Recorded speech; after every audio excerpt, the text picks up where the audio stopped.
di kota begitu, Ustaz. Ya, bagaimana jalan keluarnya, Ustaz? Terima kasih. Assalamualaikum warahmatullahi wabarakatuh. Assalamualaikum. Baik, yang pertama jangan mencontoh kami. Kami itu mencontoh Rasulullah berusaha ya. Jadi Rasulullah adalah contoh paling baik mengelola masjid. Maka berlomba-lomba mencontoh Rasulullah. Jadi saya selalu mengingatkan jangan mencontoh Jogokarian karena kami pun berusaha untuk mencontoh bagaimana Nabi mengelola masjid. Itu yang pertama. Kemudian yang kedua, kalau kita sepenuh hati, maka nanti yang lain itu mudah. Oleh karena itu, di Jogokarian itu SDM-nya ada dua. SDM pengurus dan SDM karyawan. Karena pengurus itu biasanya orang-orang yang sudah punya kegiatan, tanggung jawab, dan sumber penghasilan. Kalau mereka disuruh full ngurusi masjid, mungkin tadi tidak punya waktu. Tetapi rapat sekarang kan mudah itu, kalau nggak bisa ketemu bisa lewat Zoom juga bisa. Tapi di session itu diambil oleh pengurus. Yang melakukan eksekusi adalah karyawan yang mereka bekerja penuh waktu di masjid dan kita gaji dengan gaji yang bagus. Satu contoh, pengurus masjid di KM ada sekretarisnya, jangan yang ngetik, jangan yang buat surat, jangan ini. Itu kita mengangkat karyawan kepala sekretariat.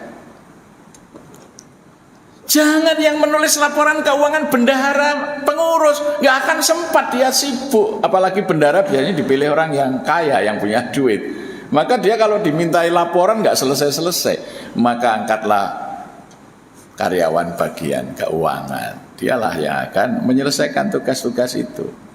Maka masjid kami itu punya karyawan 21 orang. Gitu.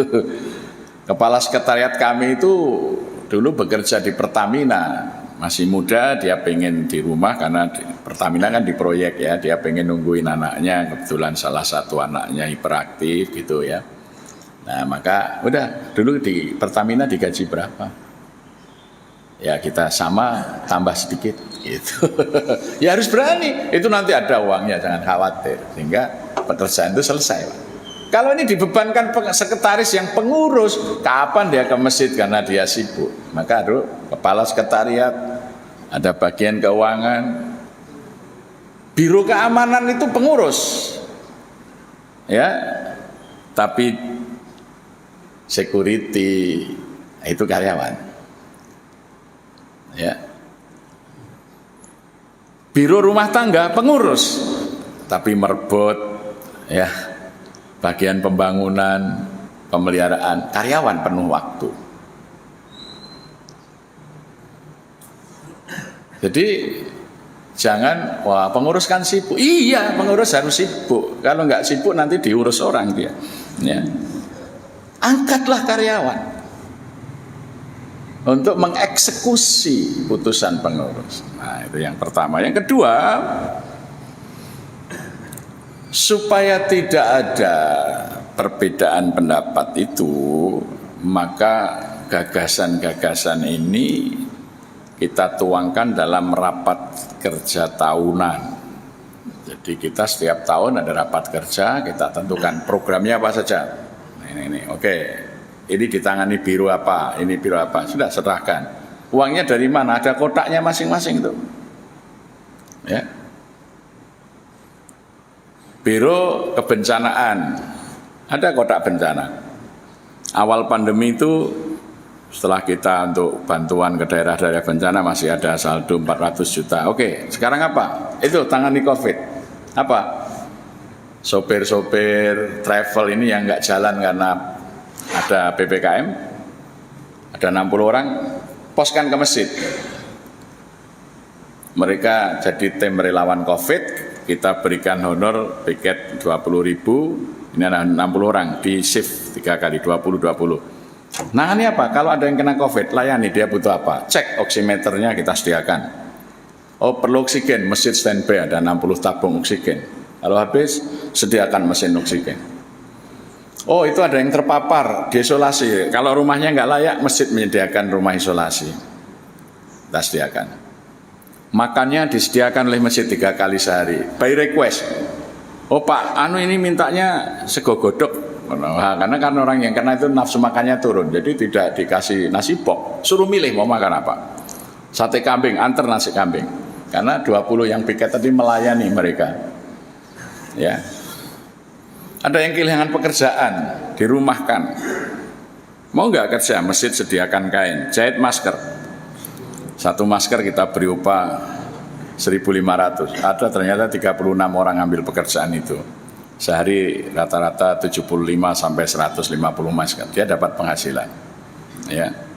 Ada chef-chef hotel dirumahkan tanpa gaji, kumpulin di masjid buat bumbu, masjid buat bumbu. Ya, karena ibu-ibu rumah tangga lagi tidak kerja. Ya, kemudian warung-warung restoran langganan tutup. Nah, sekarang ibu-ibu bisa masak ala restoran karena chef hotel ini sudah membuat bumbu, masjid menyediakan. Kita buka pasar virtual. Ya. Nah, dengan aksi kita seperti itu, infak untuk COVID selama masa COVID 2 tahun ini mencapai 2,4 miliar karena pelayanan kita yang bagus. Tim COVID dari wali kota, wakil wali kota, Kapolres datang. Pak Ustadz, kenapa masjid ini masih jalan dan masih 24 jam? Lihat ini, kami ngurusi yang nggak punya beras, yang nggak punya makanan, yang sakit, ini oksigen. Tim dokter kami merawat semuanya yang kena. Saya akan tutup masjid saya kalau di kelurahan ada pelayanan yang sama. Di Koramil ada pelayanan sama. Di Polsek ada seperti ini, saya tutup nggak apa-apa. Tapi kalau rakyat saya kena COVID terus di rumah mau makan sate ke Polsek ada nggak, saya bilang. Oh ya, kalau begitu berarti malah ini masjid ini oase di tengah krisis. Nah, kita bisa jalan. Ya. Kita ngurus sampai sebegitu, Pak. Bisa, kenapa? Ada karyawan. Sekretariat itu jangan sekretaris yang ngurus, punya staf. Ya sekretaris negara itu kan Menseknek itu Pak Pratekno itu karyawannya ratusan mungkin ribuan orang karyawan sekretariat negara itu. Nah, kalau dia kerja kan kira-kira seperti itu. Sekretaris DKM itu jangan mikir wah itu tinggal instruksi saja. Bendahara DKM jangan ngurusin ngotak ngitung kotak infak nanti ini buat laporan, nggak akan jalan karena bendahara kita orang yang punya pekerjaan dan kesibukan. Angkat bagian keuangan, beres semua laporan. Ya. Biro relawan sibuk karena dia orang BPD yang profesional, tapi kan ada relawan yang profesional yang digaji, yang dikasih uang, jalan. Nah itu manajemennya begitu, ya. Nah kemudian program itu dibicarakan 1 tahun program kita apa, tertulis, ada rekamannya, ada notulasinya, ya. Ini jalankan. Sudah. Persoalannya kan kadang-kadang masjid itu rapat hanya untuk program. Ini sudah menjelang Ramadan baru rapat program Ramadan. Kami sudah sejak awal Muharram tentang Ramadan semuanya programnya sudah jadi, tinggal melaksanakan.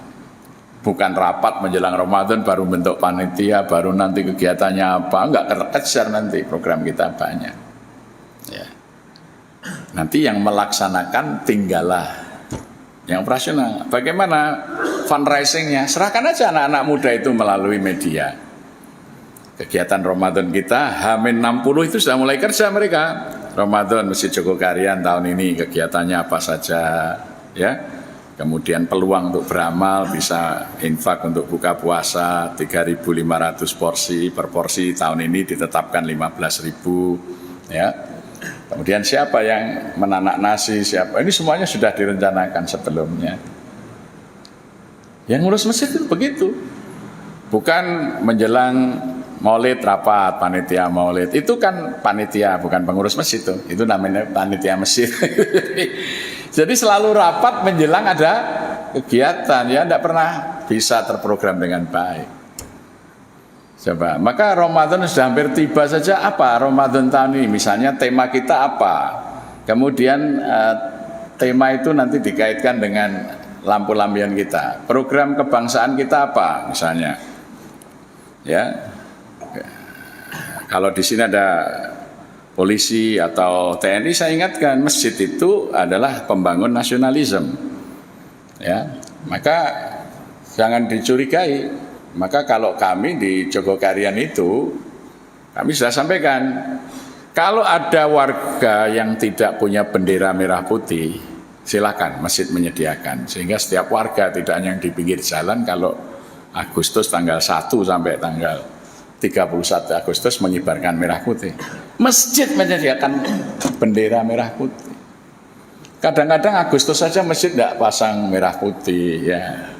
Nah, artinya masjid memang tidak pernah berpikir tentang nasionalisme. Ya, kalau kami, nasionalisme itu hubul watani minal iman, itu dulu modal kemerdekaan kita. Ya, maka kalau ada komandan Koramil, komandan Kodim, Kapolsek, saya ingatkan, kalau perlu Kodim, Koramil itu kerjasama dengan masjid apa? Minimal itu setiap masjid dibantu oleh Kodim, Koramil itu tiang bendera. Jadi kalau dan merbutnya dilatih untuk bisa mengibarkan bendera dengan benar. Nah, itu mencegah radikalisme dan lain sebagainya. Jangan malah ngirim intel ke masjid, dengerin ceramah merekam. Itu kan buruk sekali cara kerja seperti itu. Bangsanya dipecah belah, keliru itu. Tanamkanlah nasionalisme ke masjid-masjid itu dengan bantu merah putihnya. Ini menjelang Agustus, Polsek datang ke masjid-masjid, bantu masang bendera, merbutnya dilatih bagaimana melipat, bagaimana memasang. Itu nasionalisme akan tertanam. Bukan malah ke masjid datang bawa rekaman, itu ustadznya itu keras apa enggak, radikal apa enggak. Ini ngurus negara itu harus serius, jangan begitu. Ya. Ini kan karena cara berpikir yang katrok. Ya, gitu loh. Jadi pengurus masjid itu harus memikirkan membangun rakyat Indonesia itu dengan baik dari segala lini kehidupannya. Nah, ini hanya bisa ketika pengurus tadi mendelegasikan pelaksanaan itu pada tenaga yang full timer. Karena pengurus sendiri sudah terlanjur punya tanggung jawab yang lain. Jangan dengan alasan, pengurusnya sibuk Pak kita ini. Lah ya makanya kamu tugaskan yang tidak sibuk gitu loh. Ya. Wah nanti kita mau rapat. Makanya rapat itu sejak awal diputuskan. Jadi pelaksanaannya setahun itu sudah tidak perlu diskusi lagi. Sudah ada buku pedomannya. Tahun ini Ramadan programnya seperti apa? Tahun ini ya Idul Fitri kita seperti apa? Itu semuanya sudah dalam rapat tahunan sudah selesai. Dan itu akan dieksekusi oleh tenaga-tenaga yang penuh waktu. Ya, gitu. Maka kalau kami rapat itu, rapat besar namanya, seluruh masyarakat diajak itu. Jadi kita rapat keluar kota, biasanya sewa hotel 2 hari 2 malam, itu pesertanya sampai 300 lebih itu, supaya nggak pulang full di situ usulannya apa setahun ini, gitu kalau kami. Jadi ya sudah, wong itu sudah kesepakatan semuanya. Semua perwakilan RT ada, dari RW ada, gitu. Dari PKK ada, semua kita libatkan. Anak-anak remaja ada. Ya. Kemudian yang kedua, masjid itu mengayomi masyarakat. Semua ketua RT, ketua RW, asuransi kesehatannya dibayar oleh masjid, meskipun mereka non-muslim. Kalau camat datang, Pak pinjam aula masjid, kita mau ada rapat kader kesehatan, silakan Pak. Ada konsumsinya enggak? Ada Pak. Anggarannya dari kota per peks 9.000. Sampai jam berapa? Sampai zuhur. Oh, kalau di masjid nanti saya tambahi prasmanan. Gitu ya. Anggarannya dari masjid. Terus ada uang hadirnya enggak? Ada Pak, dari kota itu uang hadirnya 5.000. Masjid nambahi 50.000. Maka kalau kecamatan adakan rapat di masjid, yang datang lebih banyak daripada di gitu. Karena ada tambahannya dari masjid tadi. Ya. Itu. Nah, justru dengan ini partisipasi masyarakat makin besar, lihat fungsinya masjid ini, ya. Itu. Masa pandemi ini ya tadi sampai dari Polda, tim Covid semuanya melihat apa yang kita lakukan. Jadi tidak akan nyuruh masjid tutup. Lah nyatanya kita mengerjakan lebih baik. Bahkan waktu awal Covid itu Pak Wali Kota mengeluh, Pak nakes kita ini belum cukup APD-nya.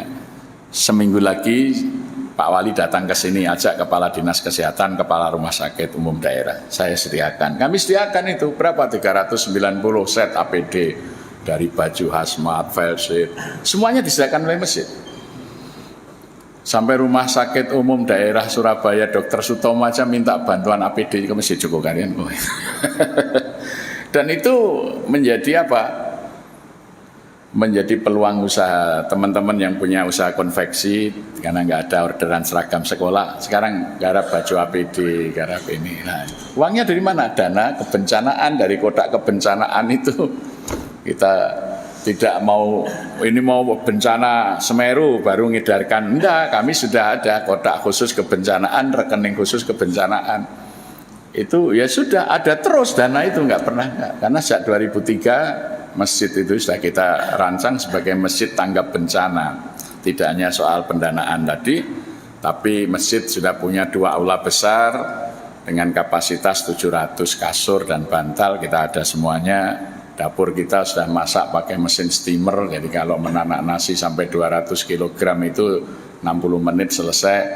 Itu kalau terjadi bencana besar, orang ngungsi ke masjid, semuanya sudah bisa teratasi. Tempat tidurnya tidak akan mengurangi ruang ibadah. Kamar mandi kita 36, sehingga tidak harus terlalu banyak antri. Konstruksi bangunannya kita sudah hitung tahan getaran gempa 8,2 skala Richter. Gempa yang perkiraannya terjadi terbesar di Jogja, itu semuanya sudah kita rencanakan. Ya, jadi ketika 2006 terjadi gempa, semua orang lari ke masjid. Nah, masjid punya genset 150.000 watt. Kalau listrik kita cuma 35.000 watt. Kalau PLN mati, justru lampu kampung terang benderang dari masjid. Karena silent genset kita 150.000 watt. 6 detik klik PLN mati, listrik kita menyala dan lebih besar dari listrik PLN sehingga bisa mensuplai penerangan di luar masjid. Itu semuanya sudah kita rencanakan. Jadi ketika gempa listrik mati, orang lihat masjid terang benderang, bangunan yang lain gelap. Orang pada datang ke masjid, tidur di masjid, ada kasurnya, ya, kamar mandinya cukup, disediakan makan, ya, sudah ada tenaga masaknya, piring semuanya kan kita untuk buka puasa aja kan minimal 3.500. Jadi piring itu ya minimal 5.000 ada, gelas, sendok, semuanya ada, semuanya sudah standby. Jadi memang kita rencanakan itu jauh-jauh. Jadi tidak, wah ini ada isu gempa di Banten, ayo kumpulin dana, enggak begitu, kita sudah ada. Jadi kalau itu ada, ya itu mempercepat tambahan pendanaan, ya. Jadi itu yang kita lakukan sehingga justru di saat bencana itu masjid hadir, bukan malah menjadi bagian yang harus ditutup. Ya. Nah mau minta tolong kemana? Ketika semuanya banyak yang terpapar, kemudian yang akan ngurusin siapa? Gitu. Yang tidak diisolasi di rumah, istrinya nelpon, Pak Ustadz, suami saya nggak mau makan ini. Ya, dikirim perawat kita, kenapa? Terus mau makan apa? Cek dokter. Pak, suami saya sesak nafas, perawat kita datang cek berapa saturasinya. Oh, bantu oksigen, kirim oksigen. Ketika rumah sakit agak sulit oksigen, banyak sekali pasien yang di rumah sakit melalui jamaah kita minta bantuan oksigen. Jadi kita nyuplai oksigen ke rumah sakit malah, ya. Karena kita sudah standby itu. Per hari itu 60 oksigen itu sudah full, itu kita siapkan 60 tabung. Kita masih punya mesinnya. Jadi kalau itu diisi gitu. Jadi ya, itulah masjid sebetulnya. Fungsi masjid itu ya zaman Rasulullah itu ya seperti itu. Itu yang ingin kita tiru. Ya. Nah, dan ini dari masjid kampung bisa kok kalau kita benar-benar tadi berpikir ke sana, ada kemauan, kemudian jangan beralasan kita sibuk. Kalau kita sibuk, delegasikan kepada yang tidak sibuk dengan cara tadi mengangkat karyawan, kan gitu. Dari mana mulai? Ya dari kita. Jadi waktu itu, ayo masjid buka 24 jam saya bilang. Nah siapa Pak yang piket? Saya angkat 3 orang karyawan, gaji penuh. Masjid belum punya uang, ya yang gaji saya dulu. Nah, nanti kalau masjid sudah punya uang ya baru yang lain-lain. Jadi begitu caranya, kita mulai dari kita dulu. Ya, ini buka puasa kita siapkan berapa porsi. Uangnya belum ada, ya sudah ini pakai uang saya dulu sampai jalan nanti. Nah, nanti kalau uang masuk baru uang dikembalikan. Kalau nggak masuk ya itulah bagian dari perjuangan itu. Ya memang harus begitu. Ya, ibda' bin nafsik. Maka istilah kami di sana itu sing usul mikul. Jadi artinya yang punya gagasan itu yang harus berani nanggung dulu gitu. Ya. Ini. Jadi insya Allah itu akan berjalan. Tapi kalau semuanya terus membebankan kepada komitmen, yang komitmen itu sulit di awal sekali. Karena sekali lagi bukan karena dia nggak punya harta, tetapi orang kadang-kadang sangat menganggap harta itu bukan alat perjuangan. Jadi ya, makanya pengeluaran itu awalnya memang harus dimulai dari kita, nanti yang lain akan mengikuti ketika melihat manfaat kebaikannya. Ya. Tetapi kalau semua keputusan kemudian uangnya dibebankan kepada kas organisasi, yaitu susah berjalan. Indonesia juga begitu, Pak. Jadi ketika ibu kota Jogja diserang oleh Belanda, ingin dihapuskan dari peta dunia, tanggal 19 Desember 48, Mayor Jenderal Simon Sepur mengadakan operasi Gerai, diterjunkan KST, Korps Speciale Truppen, pasukan-pasukan spesialis dari Belanda untuk merebut Jogja. Pak Dirman waktu itu lagi sakit keras karena separuh paru-parunya dipotong. Dia bangkit, datang ke Bung Karno di Istana Negara, di Gedung Agung. Presiden, saya serahkan pimpinan tentara kepada Presiden, silahkan dipimpin untuk melawan Belanda sampai titik darah penghabisan. Bung Karno mengatakan, Dimas, tempatku bukan di tempatmu. Tempatmu bukan di tempatku. Aku ini orang politik. Kalau tentara Belanda datang masuk ke istana ini melihat aku paling ditangkap, dipenjara atau dibuang. Tapi Dimas ini pemimpin tentara. Kalau tentara Belanda melihat pasti ditembak mati. Maka silakan Dimas menyingkir dulu. Jangan lakukan perlawanan linier. Tentara kita sedikit, mereka terjunkan tentara terbaik. Apalagi Panglima sedang sakit. Pak Dirman marah, digebrak mejanya. Tidak, Sudirman boleh sakit. Panglima tidak pernah sakit. Sudirman boleh sakit. Panglima tidak pernah sakit. Akan aku jadikan kuburan untuk tentara Belanda Yogyakarta ini kalau mereka menduduki tanah air. Di balik tubuh kurus kerempeng ini menyala-nyala semangat untuk merdeka. Lebih baik kami hancur lebur dimakan bumi daripada harus kembali menjadi negeri jajahan. Akhirnya Pak Dirman membawa pasukannya gerilya sampai di kantor Lurah Pleret, dia istirahat. Ya. Ingat, saya nggak mau membebani rakyat. Rakyat sudah datang menyediakan nasi bungkus. Pak Dirman bilang, jangan makan kalian semua kecuali bersama seluruh rakyat. Tentara tidak boleh menjadi beban rakyat. Pak Dirman mengatakan, cukuplah kita para pemimpin saja yang menderita. Rakyat tidak boleh menderita. Itu doktrinnya. Cukuplah kita para pemimpin saja yang menderita. Rakyat tidak boleh menderita. Pak Dirman perintahkan adik iparnya, namanya Helmi, kamu kembali ke dalam Mangkubumen.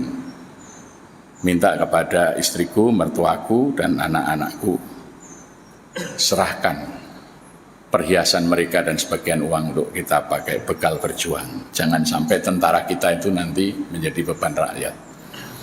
Jadi yang membiayai hidup tentara dalam perjuangan itu Pak Dirman dengan uangnya sendiri.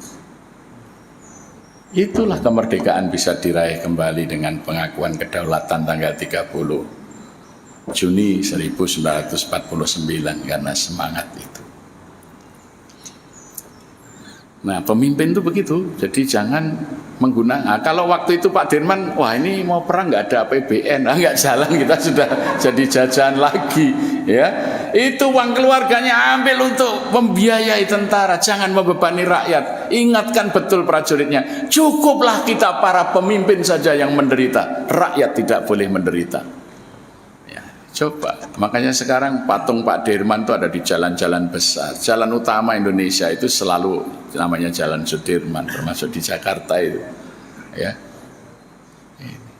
Padahal Pak Dirman itu sangat muda beliau. Beliau lahir 1916, wafat 1950. Pak Dirman itu wafat dalam usia 34 tahun. Ya, beliau menjadi jenderal umur 28 tahun. Jadi ketika jadi kolonel itu diperintahkan oleh Jenderal Urip Sumoharjo supaya mengawal tentara sekutu yang membebaskan interniran Belanda di tahanan Jepang di Magelang. Ternyata mereka dipersenjatai kemudian menembaki rakyat oleh Pak Dirman, kemudian dijebak di Jambu ya, Ambarawa itu. Dihancurkan di situ. Sekutu itu habis. Ya, maka ketika tahun 47 itu pemilihan Panglima. Dulu Panglima TNI itu dipilih oleh prajurit.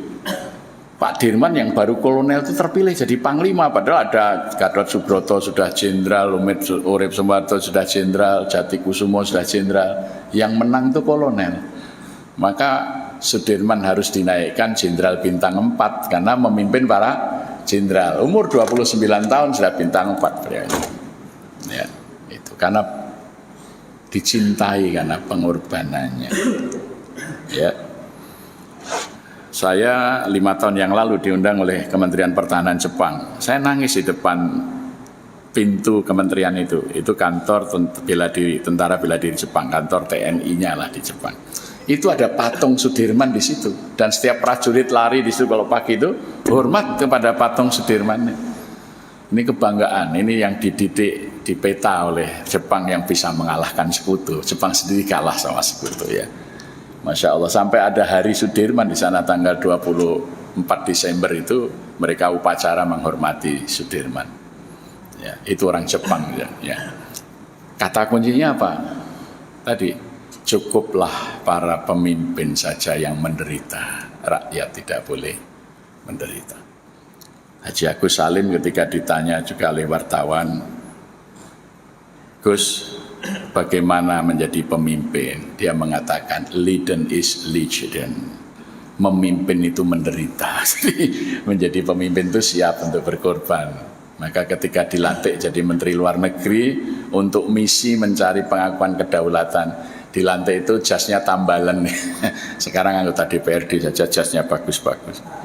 Ya, itu dan tidak pernah menderita. Ya. Jadi sekali lagi itu. Nah, semangat seperti inilah yang harus kita hidupkan lagi di masjid-masjid. Karena masjid-masjid itu adalah pusat pengkaderan pemimpin bangsa. Maka tagline-nya Masjid Jogokaryan itu dari masjid menyiapkan pemimpin-pemimpin bangsa gitu. Masjid adalah sumber kesejahteraan rakyat. Nah, itu ya yang kita lakukan itu. Jadi mengembalikan fungsi masjid seperti dimulai oleh Rasulullah SAW. Jadi jangan sampai malah masjid sebentar-bentar menghadap camat, menghadap bupati, ngajukan proposal. Jangan, bantu kalau perlu bupati itu oleh masjid gitu. Itu harga diri umat itu di masjid. Ya, apalagi sampai merebutnya nggak pernah ganti sarung, nggak pernah ganti peci karena upahnya di bawah UMR. Itu masjid itu etalesenya umat Islam. Bagaimana orang akan percaya Islam itu bisa mensejahterakan dunia? Uang yang di pusatnya Islam saja di masjid hidup susah kok gimana? Ya, ini memalukan Islam kalau sampai ada merebut hidupnya susah, pengurus masjid diam saja. Masjid itu etalesenya kaum muslimin. Nggak usah masuk Islam, coba itu yang tiap hari di masjid, coba hidupnya susah. Ini yang harus disadari ini masjid itu simbolnya Islam. Jadi kita ini berat sekali membawa simbol Islam ya. Makanya ya kita harus bersungguh-sungguh. Insya Allah itu Allah yang memberi cara. Tadi imamnya tadi bacaannya jelas surat Al-Ankabut tadi ayat 69 ya. Walladzina jahadu fina lanahdiyanahum subulana. Barang siapa bersungguh-sungguh di jalanku, aku yang akan memberi banyak jalan. Tadi imam tadi ketika subuh kan yang dibaca ayat itu surat Al-Ankabut ayat 69 tadi kan. Terus, jangan khawatir, nanti ada jalannya. Yang penting kita bersungguh-sungguh di jalan Allah. Jalannya Allah sendiri yang akan memberikan. Demikian. Mohon maaf ini jawabannya agak panjang karena memang mendasar nih pertanyaan. Ada lagi? Ada lagi pertanyaan?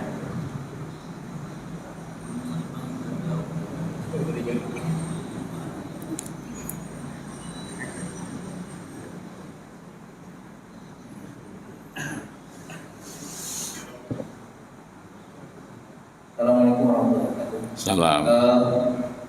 Menarik sekali Pak Ustaz terkait masalah tadi yang disampaikan. Saya pernah berada di Jogja dan di Masjid Yogyakarta ketika ada 2 hari raya. Yang satu Idul Fitri kaum Nahdiyin, yang satu Muhammadiyah. Saat itu saya berlebaran di Jogja. Memang tidak idnya di Jogjakarta. Nah, bagaimana cara masjid tidak terjebak dalam salah satu kecenderungan pada harokah dakwah, bisa menaungi seluruh harokah dakwah yang ada di Indonesia ini. Jadi saya menarik ketika saya di Jogja, banyak itu tidak ada sekat antara satu harokah dakwah. Mungkin itu yang saya tanyakan. Assalamualaikum. Harokah itu kan ijtihad. Jadi tidak boleh ijtihad itu mengatasi nas. Maka masjid itu adalah buyutillah fil ard, rumahnya Allah di bumi. Jangan diklaim milik kelompok. Nah, maka sikap DKM bagaimana? Melayani semuanya. Kami mendudukkan diri sebagai pelayan jamaah, bukan sebagai penguasa masjid. Maka semua jamaah dengan segala manhaj dan madhabnya kita layani. Jadi di Jogokarian itu misalnya Kamis sore itu ada kajian majelis jejak Nabi. Itu yang isi Ustadz Salim Afilah, beliau ini kan aktivis PKS, maka kader-kader Ikhwan yang ngumpul banyak di situ. Masjid apa? Menyediakan konsumsinya, menyediakan pelayanannya semuanya dari masjid. Kalau Senin malam teman-teman Salafi dari mana-mana juga ada kajian di Masjid Jogokarian karena ada jamaah kita yang Salafi. Oke, kita fasilitasi dari honornya Ustadz, makan malamnya, karena kalau di Jogokarian itu kajian identik dengan makan. Flyernya itu foto makanannya, bukan foto ustadznya. Ini misalnya kajian malam Selasa, ini Ustadz Afifi Abdul Wadud, tafsir hadis, gitu kan. Kajiannya kitab ini, ya. Kemudian menu tongseng ayam spesial, yang digambar menunya itu. Nah, ini supaya anak-anak muda datang itu ya lebih banyak. Ya. Kemudian teman-teman HTI silahkan saja. Ya, Muhammadiyah tiap bulan adakan kajian Muhammadiyah, langsung mendatangkan dari PP Muhammadiyah. Ya, bulan ini Pak Buya Anwar Abbas, bulan kemarin Ketua Majelis Tabligh Pusat, besok Maret itu Sekjen Muhammadiyah Abdul Mukti itu ada. Ya, teman-teman NU membuat kegiatan mujahadah, silakan saja. Kita layani kebutuhannya apa. Karena kami itu pelayan, bukan penguasa masjid. Ya. Perbedaan itu memudahkan, bukan persulit. Satu contoh, teman-teman Salafi itu 11 tahun yang lalu mendatangkan Syekh Mamduh, tokoh Salafi dari Saudi. Wah, yang datang banyak sekali. Salafi dari mana-mana, karena ini Syekh Akbarnya itu, Syekh besarnya dari Saudi. Beliau berpendapat sholat subuh orang Indonesia, khususnya Jogja, tidak ada yang sah karena belum masuk Fajar Sodik. Menurut beliau kurang 22 menit. Wah, teman-teman Salafi langsung minta, Pak, subuh kita diundur 22 menit. Saya bilang nanti dulu, kita tanya dulu ke Muhammadiyah, benar nggak jadwal ini? Muhammadiyah bilang sudah benar, NU sudah benar, MUI sudah benar. Teman-teman Salafi ini Muhammadiyah, NU semuanya mengatakan waktunya sudah benar, tidak perlu dirubah. jika teman-teman Salafi itu ingin melaksanakan keyakinannya, silahkan nanti menyelenggarakan sholat subuh gelombang kedua. Sehingga waktu itu di Jawa Barat ada subuh gelombang kedua. Menjelang Ramadan ibu-ibu tanya, Pak gimana ini ada subuh 2 waktu? Alhamdulillah. Jadi kalau ibu-ibu dengar azan bangun, oh ini azan reguler ini ya, belum masak, 22 menit mungkin bisa buat nasi goreng. Nah, sementara ikut Salafi nanti ya, sahurnya ikut waktu Salafi, nanti subuhannya masih ikut gelombang kedua. Saya berharap ada yang gelombang ketiga, jadi pilihannya makin banyak, makin enak ya. Syukur nanti maghribnya ada yang awal lagi gitu, jadi kita sahura ikut yang belakang, malah bukannya ikut yang depan. Yuridullahu bikumul yusra ya, wala yuridu bikumul usra. Allah itu menyukai yang mudah bagimu, tidak menyukai yang susah. Apa sih susahnya berbeda ini apa?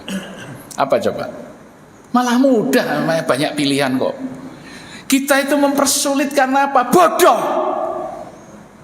Perbedaan jadi sulit karena kita bodoh, tidak berilmu. Berilmu tapi tidak berakhlak. Dulu Imam Syafi'i itu belajar menjadi muridnya Imam Malik. Ini antara guru murid itu pendapatnya banyak sekali berbeda. Imam Malik berpendapat kunut subuh itu bid'ah. Imam Syafi'i berpendapat kunut subuh itu sunat muakkad. Coba itu perbedaan guru dan murid. Tapi ketika orang datang kepada Imam Syafi'i minta fatwa, Imam Syafi'i mengatakan, aduh saya ini masih muda, saya masih punya guru itu yang lebih alim. Bertanyalah kepada Imam Malik. Orang datang ke Imam Malik, saya ini sudah tua, saya punya murid yang pintar. Tanya kepada Imam Syafi'i. Guru dan murid yang berbeda pendapat saling memuliakan. Orang sekarang berbeda pendapat saling merendahkan karena bodohnya itu ya. Jahil, ngerti dalil enggak berakhlak, enggak ngerti ilmu menghargai perbedaan ini persoalannya. Imam Malik soal rezeki dengan Imam Syafi'i sempat berdebat juga. Imam Syafi'i berpendapat dengan dalil surat Ar-Ra'd ayat 13, innallaha la yughayyiru ma biqaumin hatta yughayyiru ma bi anfusihim. Jadi kalau kita mau dapat rezeki ya harus bekerja ya, Ustaz. Imam Malik mengatakan rezeki itu diberikan Allah kepada yang bertakwa. Itu surat At-Tolak baca. Ya, wa may yattaqillaha yaj'alahu mahraja wa yarzuqhu min haitsu la yahtasib wa may yatawakkal 'alallahi fa huwa hasbuh. Barang siapa bertakwa kepada Allah, Allah memberi jalan keluar dari setiap kesulitannya. Allah memberi rezeki dari arah yang tidak pernah dipikirkannya, dan siapa berserah diri kepada Allah, Allah akan mencukupi kebutuhannya. Loh, coba. Akhirnya Imam Syafi'i pamit, saya akan membuktikan bahwa pendapat saya benar. Akhirnya keluar minta izin, menemukan kebun anggur yang sang panen. Dia melamar pekerjaan sebagai pemetik anggur. Nah, Imam Syafi'i bekerja dengan bagus sampai sore hari, dia dikasih upah dan dikasih hadiah karena kerjanya bagus. Ini saya kasih anggur yang paling baik, kamu bawa. Dengan gembira hati Imam Syafi'i ingin membuktikan, benar toh kalau saya keluar dari pesantren, saya bekerja, saya dapat rezeki yang bagus. Nah, nanti saya ketemu guru saya persembahkan anggur yang bagus ini sekaligus membuktikan dalil saya yang benar.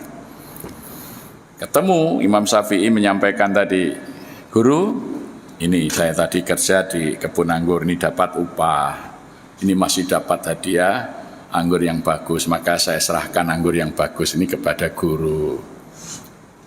Imam Syafi'i terkekeh, ambil anggur dimakan. Lah iya, kamu dengan dalilmu kamu dapat. Aku duduk di sini saja, yang penting saya bertakwa, saya ngajar ngaji, saya sholat, ibadah, berdoa. Ini rezeki yang bagus datang ke meja saya. Saya tidak usah metik, anggur yang terbaik yang dipilih mendatangi saya di meja saya. Benar gak ini? Masing-masing ada ayatnya dan masing-masing bisa membuktikan ini. Nah makanya kalau sudah sepuh jadilah Imam Malik. Jangan sudah tua masih pikir mau usaha ini itu, bertakwa saja nanti rezekinya datang. Yang muda-muda coba mengembangkan usaha gitu. Jadi ini kan sebagai teladan. Jadi ya kalau kita sudah tua mau merintis usaha ya telat kan gitu ya, sudah bertakwa saja nanti. Wa may yattaqillaha yaj'al mahraja wa yarzuqhu min haitsu la, perbaiki salatnya, perbaiki ibadahnya, perbanyak baca Quran, nanti pintu rezeki itu Allah datangkan itu. Benar Pak, benar ini. Ya, benar. Berapa waktu yang lalu saya menggagas tadi pesantren untuk pelatihan kurban, ternak kurban dan lain sebagainya. Terus teman tanya, itu nanti tempat pelatihannya di mana? Ya insya Allah nanti kita cari daerah yang bagus untuk peternakan, rumputnya bagus. Tiba-tiba ada jamaah yang dulu ikut saya ke Thailand, ya, menawarkan, Pak Kiai saya itu punya tanah di lereng Merapi sana, bagus. Kalau Pak Kiai mau kelola saya wakafkan. Wah, dapat ini saya. Nah, saya cek ke sana. Di situ nggak ada air, sumber airnya dari mata air Bebeng itu dibagi pipa kecil-kecil ke masyarakat. Kalau saya bangun pesantren di situ pasti mengurangi jatah masyarakat. Maka saya bangun sumur bor. Di situ nggak ada sumur bor karena semuanya sudah mencoba sampai 135 meter nggak keluar air. Saya bismillah, ada yang datang menawari tes geolistrik untuk mendeteksi ada mata air, nggak tahu biayanya 21 juta baru ngecek. Saya bilang nggak usah lah. Saya bismillah coba pojok tanah situ dibor. Alhamdulillah di 78 meter keluar air, airnya jernih. Ya, saya taruh di botol di mobil sampai sekarang saya bawa itu nggak berubah, samalah dengan Le Minerali kira-kira. Diminum langsung juga enak. Padahal kiri kanan di situ dibor belum pernah keluar air. Dan ketika mau ngebor itu saya tanya biaya ngebornya berapa, per meter 900.000, target saya minimal 100 meter. Ternyata ada orang telepon dari Medan sana, namanya Bu Dewi. Pak Kiai punya kegiatan apa? Ini lagi nungguin ngebor sumur. Apa? Saya ceritakan, ya sudah semua biayanya berapa nanti saya transfer. Saya tidak pernah buat proposal.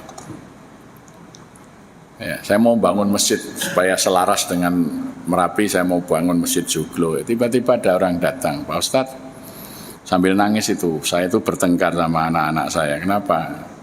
Ini karena sekarang uang pensiun batas, kebutuhan untuk pengobatan banyak. Saya mau buat kos-kosan, maka Joglo ini mau saya bongkar. Jadi saya bingung juga ini mau saya taruh di mana. Kalau Pak Ustadz mau, kalau boleh saya buat untuk masjid. Saya lagi menginginkan bangun joglo itu. Joglo kayu jati umur 125 tahun, ukuran 15 kali 14. Saya sudah tinggal mindah. Nanti untuk jadi masjid. Kalau gitu Pak Ustadz nanti biaya bongkar, angkut dan pasangnya saya. Tidak sedih. Ya. Pak Ijek, Wakil Gubernur Sumatera Utara datang ke Jogokarian. Pak, bapak saya meninggal kemarin wasiat kan mau bangun 99 masjid, ini baru ke 24 masjid. Dia pesan kalau bisa Pak Kiai dikasih jatah masjid. Aduh saya sudah daru saya dapat masjid, tapi saya butuh asrama 40 kamar. Kalau boleh, oh ya enggak apa-apa. Sudah ditransfer uangnya. Ini kalau yang muda-muda kan buat proposal menghubungi universitas. Nah, itu pikirannya Imam Syafi'i ya. Oh, ya. Kalau saya ikut dengan Imam Malik aja. Karena pas lebih enak saya itu ikut Imam Malik tadi. Wa may yattaqillah, berusaha untuk memperbaiki ibadah ya, sholat ini. Nanti itu datang. Ya, tapi kalau masih muda silahkan buat proposal, hubungi lembaga dana ini, menghubungi BAS, menghubungi LAS, silahkan aja buat proposal. Itu kelasnya Imam Syafi'i yang masih muda. Kalau saya harus begitu pusing Pak saya. Saya ikut Imam Malik saja. Wa may yattaqillaha yaj'alhu makhraja wa yarzuqhu min haitsu la yahtasib. Itu ternyata juga terwujud. Bahkan 5 tahun sebelum ini dekat Masjid Jogokarian itu ada tanah mau dibeli Siloam untuk rumah sakit 5 lantai. Aduh ini kalau berdiri masjid nggak kelihatan. Tapi kalau saya ngajak rapat teman-teman pusing semua itu. Nah, saya tanya pengurus pemiliknya itu orang Jahang Lekiu Kebayoran Baru. Ini sudah deal harganya Pak, tinggal deal yang belum deal adalah waktu pembayaran. Saya butuh dana sekarang untuk nutup utang saya di bank 8M. Saya maunya dibayar lunas. Mereka mau bayar 50% dulu. Kalau 50% kan saya belum bisa melunasi. Saya bilang, boleh nggak dibeli masjid? Kaget dia. Masjid punya uang Pak. Saya bilang insya Allah. Kalau gitu saya beri waktu sebulan. Soalnya saya juga masih negosiasi dengan Siloam ini. Padahal kita nggak punya uang sama sekali. Kalau saya ajak rapat pusing semua pengurus masjid itu cari uang 15,5 miliar sebulan. Saya cuma berdoa terus saya unggah di grup WA. Ya, insya Allah kita akan segera membeli tanah Jalan Jogokaryan 8 15,5 miliar dalam bulan ini. Kita sudah punya modal 50% niat, 50% doa. Mohon dibantu berdoa. Seminggu setelah saya unggah itu ada telepon dari Surabaya, mantan rektor ITS 2 periode namanya Profesor Mahmud Zaki. Telepon saya, Pak Kiai bisa ke Surabaya. Ada apa Prof? Ngisi ceramah di kampus ITS, ini masjidnya baru, Manarul Islam namanya. Ya, selesai. Dia nanya, saya lihat WA Kiai mau beli tanah, untuk apa itu dibeli? Saya jelaskan karena ini mau dibeli Siloam kita. Saya guyon aja, Prof. Kalau punya uang 15,5 miliar, saya dipinjami setahun nanti saya kembalikan. Itu tanah itu jaminannya, itu dijual murah karena butuh uang. Beliau diam aja. Tapi seminggu kemudian beliau telepon saya, kemudian saya ngisi ceramah lagi di sana. Selesai ceramah saya diajak makan pagi.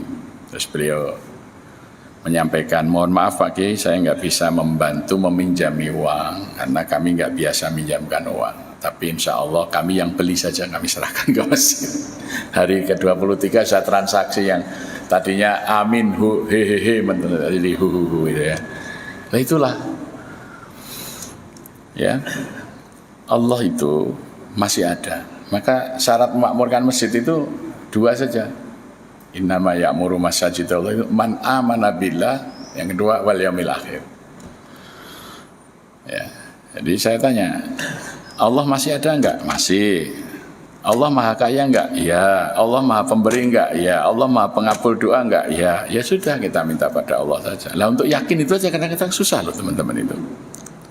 Allah masih ada. Allah itu la ta'khudhuhu sinatu wala naum, enggak pernah lelah mikirkan dan mengurus umatnya, ya. Maka jangan pernah berharap pada makhluk. Kita ngirim proposal ke gubernur. Gubernur itu pusing, duitnya sedikit, programnya banyak karena janjinya terlalu banyak waktu kampanye kan.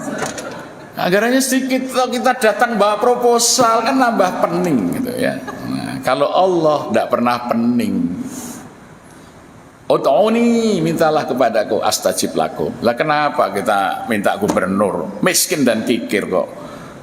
Pada Allah saja yang maha murah dan maha kaya. Lah cara berpikirnya orang masjid itu begitu. Maka innama ya'muru masajidallah itu syaratnya man amana billah, yang kedua wal yaumil akhir. Tapi memang untuk berpikir seperti ini tidak mudah sekarang ini karena kita oleh Belanda sudah dilatih untuk percaya kepada ilmu-ilmu linier. Ya. Kalau mau kaya ya harus bekerja, semboyannya apa? Itu harus rajin bekerja, kerja keras kita jadi kaya. Itu tetangga saya itu tukang ngumpulin rongsok, wah sebelum subuh sudah kerja, masih miskin juga. Ada yang lain cuma main tanda tangan kaya raya. Ya. Soal kaya dan tidak itu yang ngatur bendahara langit dan bumi. Jadi bukan soal kita bekerja atau tidak. Nah inilah yang menjadi bekal kalau kita ngurusin masjid. Makanya Bung Karno dulu ketika membangun Menara Bung Karno, kemudian diganti nama Monas oleh Pak Harto ya, dan membangun Istiqlal. Istiqlal itu nggak pernah dikasih dana, lambat sampai Haji Ahmad Saihu DPR RI dari NU protes. Bung, ini Masjid Istiqlal nggak kelar-kelar. Sementara menara jadi, Bung Karno mengatakan, kalau menu bungka itu belum jadi saya mati, nggak akan jadi, akan mangkrak. Tapi kalau masjid itu belum jadi saya mati, pasti akan diselesaikan oleh yang punya masjid. Dan terbukti Istiqlal selesai. Ya. Itu. Maka Pak Jokowi pengen sebelum lengser ibu kota baru selesai. Ya. Nah, kalau enggak ya akan mangkrak kan gitu, ya. Nah, soal rakyat nanti kan ada yang ngurus. Ya, gitu. Itu. Makanya saya ngajak umat Islam, ayo kita ngumpulkan infak untuk membangun ibu kota baru. Kalau nanti yang di Kalimantan mangkrak, kita bangun di tempat lain. Ya, gitu. Nggak usah protes-protes, enggak gitu ya. Itu jadi udah kita bantu aja. Kalau kira-kira Pak Jokowi nggak bisa menyelesaikan IKN, kita buat IKN yang lebih bagus nanti, ya. Gitu. Melibatkan arsitek, jangan hanya pematung nanti supaya ikatan arsitek tidak protes. Jadi cara berpikir kita itu mudah-mudah saja karena dalam Quran itu rumusnya semuanya sudah ada. Yang menjadi problem kita itu membuat rumah sendiri, jadi pusing kita ini. Ya, kalau kita hidup harus bekerja keras, pusing kita. Ya, padahal Allah hanya perintahkan takwa sajalah kamu, wa may yattaqillaha yaj'alhu makhraja wa yarzuqhu min haitsu la yahtasib wa may yatawakkal 'ala Allah fa huwa hasbuh. Ini loh, barang siapa bertawakal kepada Allah, Allah mencukupi kebutuhannya, bukan keinginannya loh. Kebutuhannya pasti dicukupi oleh Allah. Apa yang kita khawatirkan dalam hidup ini? Wong Allah menjamin. Syaratnya cuma satu, mau bertakwa. Tiap jalan keluar disediakan oleh Allah kalau ada kesulitan.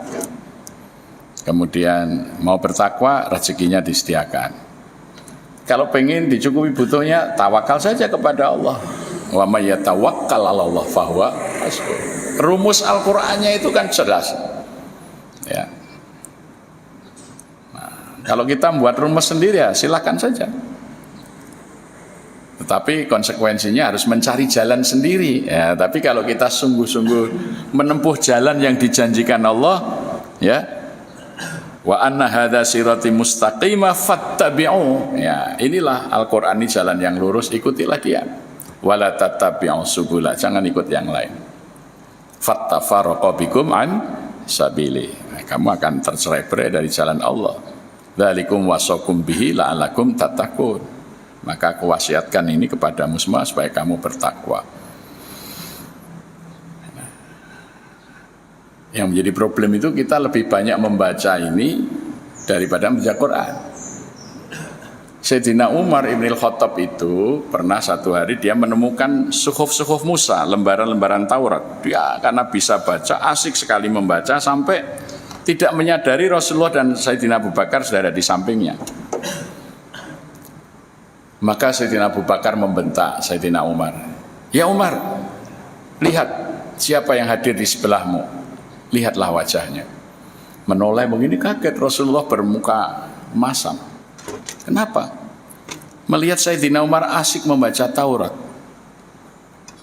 Maka Sayyidina Umar segera meletakkan suhuf Taurat itu. Kemudian beliau mengatakan, "Raditu billahi robba wa bil islami dina wa bi Muhammadin nabiyya." Dalam lafaz yang lain, wa bi Muhammadin nabiyya wa rasulah. Ini ada 16 hadis sahih tentang ini. Rasulullah kemudian mengatakan, "Ya Umar, Musa itu saudaraku. Sekiranya Musa itu hidup sekarang, dia pasti jadi pengikutku. Maka siapa yang mengucapkan bacaan atau ucapanmu tadi, kalau bacanya dia di sore hari, malam hari meninggal, dia akan dimasukkan dalam surga. Kalau dia membacanya di pagi hari, dia siang hari meninggal, dia akan dimasukkan dalam surga." Apa bacaannya? Raditu billahi robba wa bil islami dina. Artinya apa? Sudah ridha Allah Tuhannya, Islam agamanya, Muhammad nabinya, kok masih baca Taurat? Padahal kalau Musa saja yang diturunkan Taurat, dia di hidup sekarang bacaannya Quran bukan Taurat. Lah, bayangkan kalau hari ini kita bangun tidur sudah buka WA, belum buka Quran. Kalau Rasulullah melihat, kira-kira wajahnya seperti apa gitu. Coba, kita belum buka Al-Quran, sudah buka WA. Sayyidina Umar saja membuka suhuf Musa. Rasulullah saja kecewa kok. Wong sudah dikasih Quran kok masih baca yang Nah sekarang ini kita buka WA, isu-isu politik di sini sudah kita buka, kita belum baca Quran. Nah kalau ada Rasulullah terus gimana itu? Ya.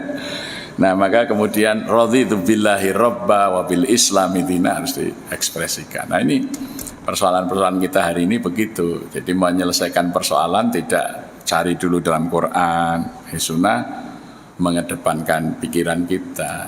Ya, maka semakin banyak orang pinter di Indonesia itu makin sulit pemecahan masalah. Semakin banyak ahli hukum, semakin sulit mencari keadilan sekarang ini. Loh, mestinya banyak ahli hukum kan masih makin mudah cari keadilan. Di Indonesia itu makin banyak ahli hukum, makin sulit keadilan dicari. Tiap tahun ada 14.000 sarjana hukum di wisuda di seluruh Indonesia ini, 14.000 sarjana hukum baru. Tapi SH sulit hidup karena pekerjaan hakim, jaksa, pengacara itu makin terbatas. Ya. Makin banyak ahli ekonomi kita tidak pernah makin baik, coba. Ya, benar nggak Pak? Ya.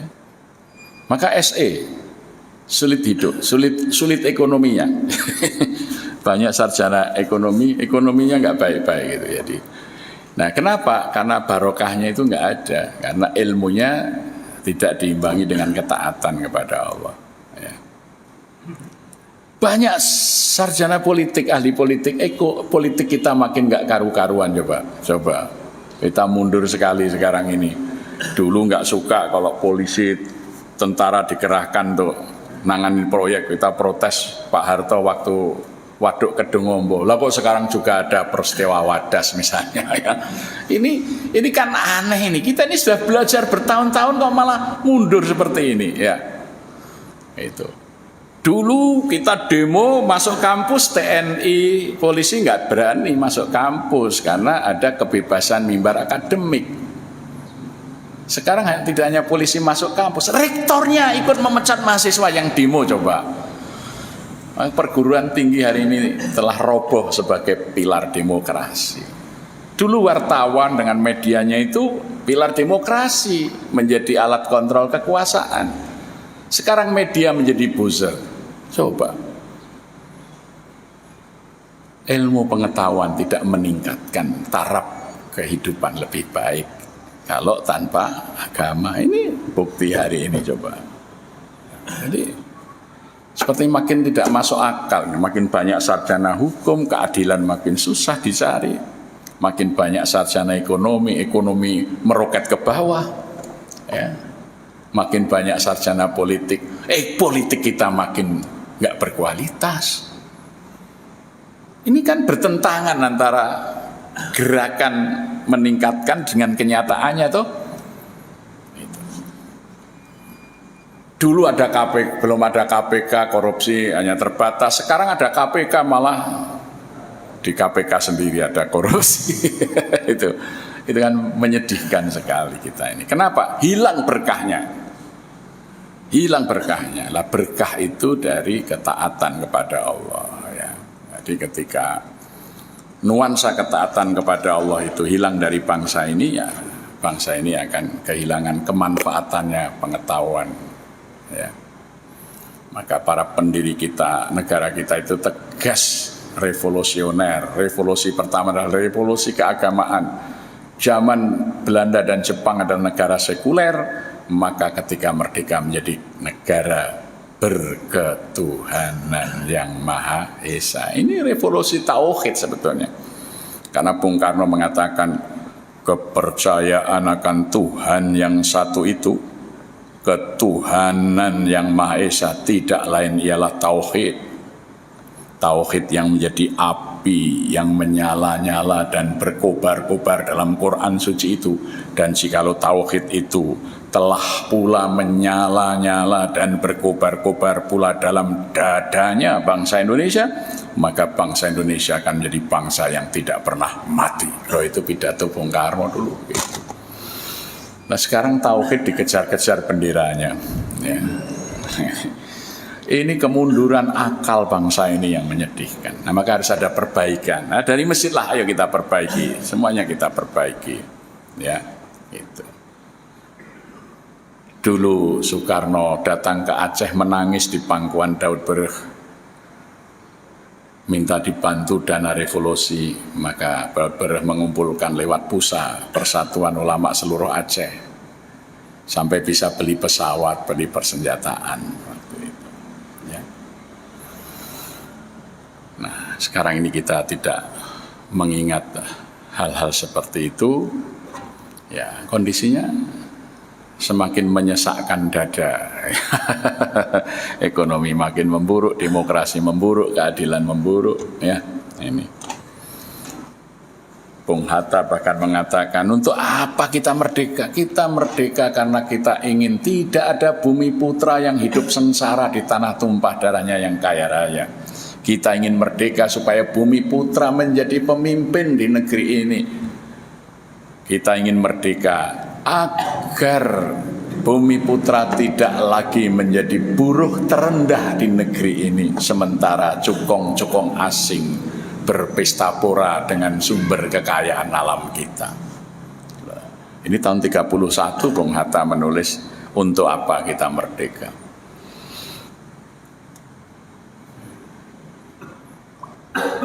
Jadi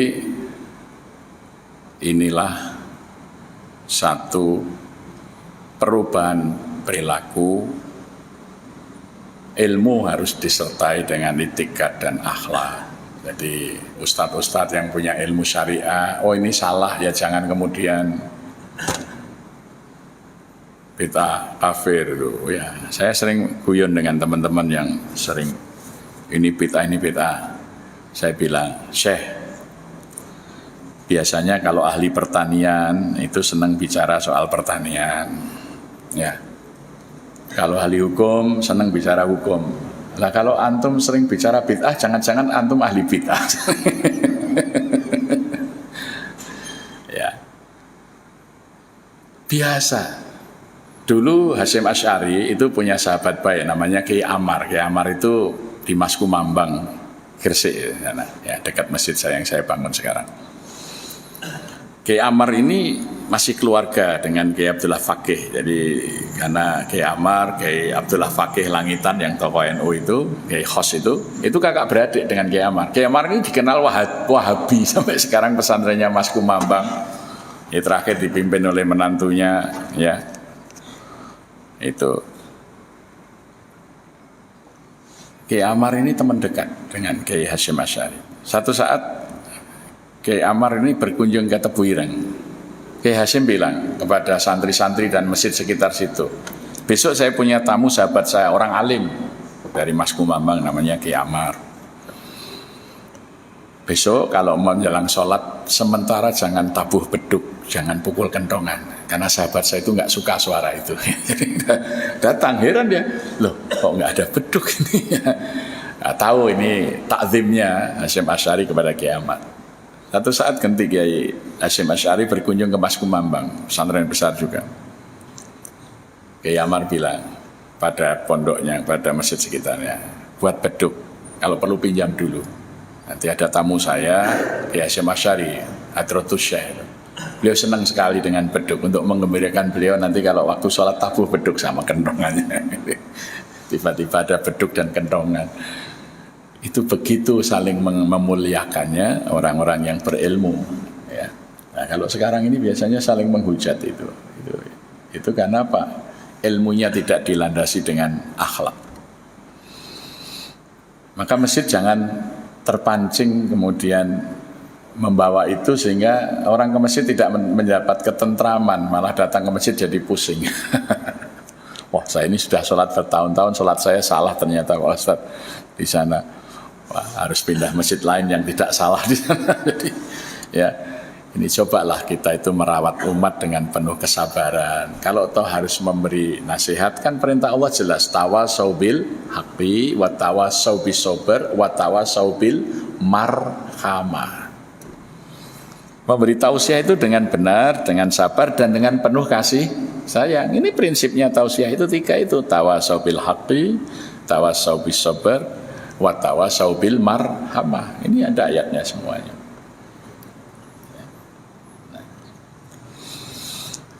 Demikian, maka kalau masjid yang didirikan oleh organisasi, silahkan saja mengikuti aturan organisasinya. Tapi kalau masjid yang dibangun oleh masyarakat, wong sumbangannya juga tidak khusus ya. Kalau saya bangun masjid Muhammadiyah, saya minta sumbangan ke warga Muhammadiyah, tidak ada masalah amaliyah Muhammadiyah. Tapi kalau saya membangun masjid di kampung, yang NU saya minta juga, yang Salafi saya minta, yang Muhammadiyah saya minta, kok begitu amaliyah kita pilih salah satu, ini namanya kan tidak adil kita. Padahal Islam itu harus adil. Kalau minta semua diminta, ya. Nah ketika kita meminta semuanya, ya layani semuanya. Jangan ketika kita melakukan pelayanan, kemudian kita tidak adil. Sementara kalau kita minta semuanya kita minta. Jadi harus jelas posisi masjid kita itu. Masjidnya siapa? Masjidnya Allah kan? Maka semua yang mengikuti Allah dan Rasulnya selagi itu ada dalilnya, ya silahkan saja. Ya, karena